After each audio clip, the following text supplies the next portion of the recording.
It finally happened for all of us. I got flat tire today. Luckily, I was on small hills near my house. And I did not bring my tools. Actually, I noticed, actually it was flat 2 times, but then first time I inflated it and it seems to be okay for, I don't know, a few days. Actually, yesterday I took it out to a, pretty good trail on the hills, and luckily he didn't go flat. And as you probably can recommend, we have to carry the tools, the air pump, and all that stuff with us at all time. But this time I did not, and I should.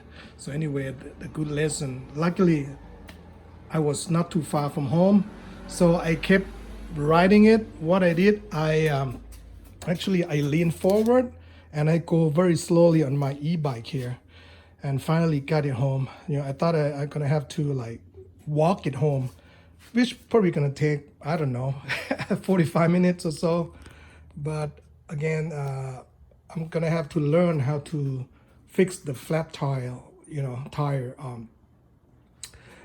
I have to practice and make sure I'm good at it, and try not to ride the bike like, close to the dark time, right? Because that's gonna be more difficult. If I had flat tire in the middle of the trail, that would be bad. So anyway, you gotta be careful.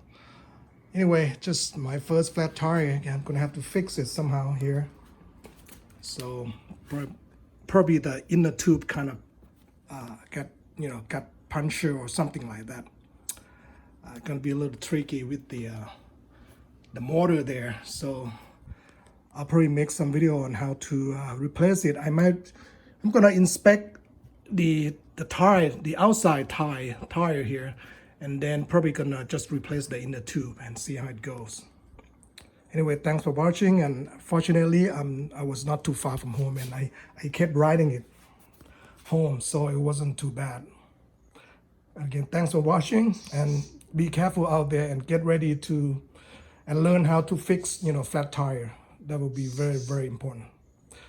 Goodbye for now, and we'll see you folks on the next video. Thank you.